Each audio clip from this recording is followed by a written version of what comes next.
melhores romances históricos. Olá pessoal, tudo bem? Eu sou a Cami e hoje eu vou apresentar 3 romances históricos bem bons. Antes de mais nada, eu vou pedir para você se inscrever neste canal, caso ainda não seja inscrito, que me siga no Instagram, o Que Vi do Mundo, curta este vídeo, compartilhe, comente, veja as opções para membros. Toda semana tem conteúdo exclusivo para membros. Primeiro que eu vou mostrar só um tomo aqui para representar, que é O Tempo e o Vento. Obra que neste primeiro semestre de 2023 nós fizemos, eu e alguns gatos pingados, assim, fizemos leitura compartilhada. Tem uma playlist aqui só sobre essa obra, né, eu comentando os tomos, são 7 tomos, 3 volumes, 7 tomos. Um vídeo para cada tomo. E por que ele é um bom romance histórico? Porque nos ajuda a entender a história do Brasil, né? É um livro de ficção, uma obra de ficção, sobre a família Terra Cambará, várias gerações. É a história do Brasil por meio dessa família, então desde o século, acho que 18 até meados do século 20, várias gerações.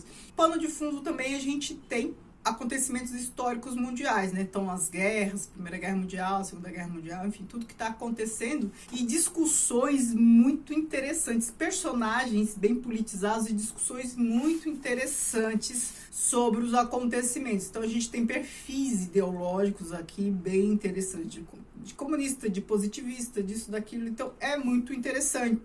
Lembrando que, eu devia ter falado isso no começo, vou falar agora. Lembrando que livros históricos não significa livro de época, porque o livro de época, os fatos, né, o narrado se passa em uma época específica, passada, remota. Não necessariamente tem a rigor histórico. Quando eu falo de livro histórico, eu estou falando de personagens que realmente existiram e fatos que realmente aconteceram. Agora, se é de época, é só ambientado em determinada época, então se século XIX, século XVIII e tal, e a história e os personagens são ficcionais. Já os romances históricos não, é uma mistura de ficção, né, personagens ficcionais, embora possam ter também personagens que realmente existiram, com fatos históricos, parte do enredo ficcional, parte do enredo ali, realmente coisas ocorridas, acontecidas, fatos históricos de fato. Então é essa a diferença, tá bom? O outro que eu quero citar, A Rainha Margot,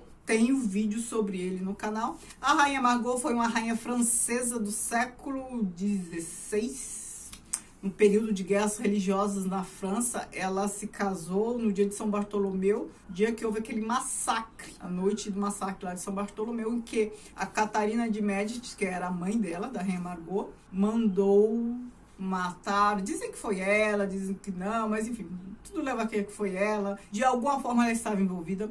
Ela mandou matar os huguenotes, que eram os protestantes franceses, né? A gente está falando de um país católico. Os huguenotes que foram no casamento, porque a Rainha Margot, católica, se casou com o Henrique de Navarra, rei de Navarra, que era protestante. Então os huguenotes eram por parte dele, né? Foram ao casamento, né? Claro que ela fez a encenação, falou que era para unir, para acabar com as guerras, tal. Aí eles foram achando que estava tudo apaziguado e foi uma matança. Então isso aparece aqui. Então todos esses personagens, acho que é o livro do Dumas com maior rigor histórico, porque ele já fez outros romances históricos, mas Rainha Margot é que tem mais fidelidade histórica, porque muitos personagens, quase todos os personagens aqui realmente existiram. Quase tudo que é contado aqui, né, embora tenha ficção, claro, mas quase tudo também aconteceu, ou aconteceu de maneira parecida. Então tem muita coisa aqui que realmente houve. Se você quiser saber mais detalhes, dê uma olhadinha no vídeo específico que eu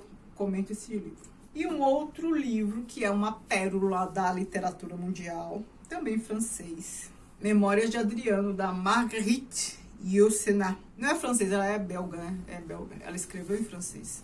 Essa obra é de uma beleza, é de uma narrativa tão bem feita. E ela teve um rigor para construir essa narrativa. Eu acho que ela fez e refez várias vezes, jogou tudo fora e começou de novo. Ela narra a história do Adriano, o imperador Adriano, imperador do Império Romano. Então, uma figura que realmente existiu. Ele, no fim da vida, lembrando do seu reinado, de várias passagens. Então, a paixão que ele teve pelo Antino, um rapaz que morreu afogado, e aí ele, inclusive, deu o nome do Antínuo para uma cidade específica de lá. E um balanço, né? Ele velho, imperador velho, lembrando de seu reinado todo, fatos da juventude e fazendo um balanço. É uma pérola. Se você não leu, leia este livro. Vale muito a pena. Muito bom. Então aqui, ó, um vídeo curtinho para dar 3 indicações de bons romances históricos para vocês. Uma de literatura nacional, história brasileira. Aqui, a Raia Margot, história francesa.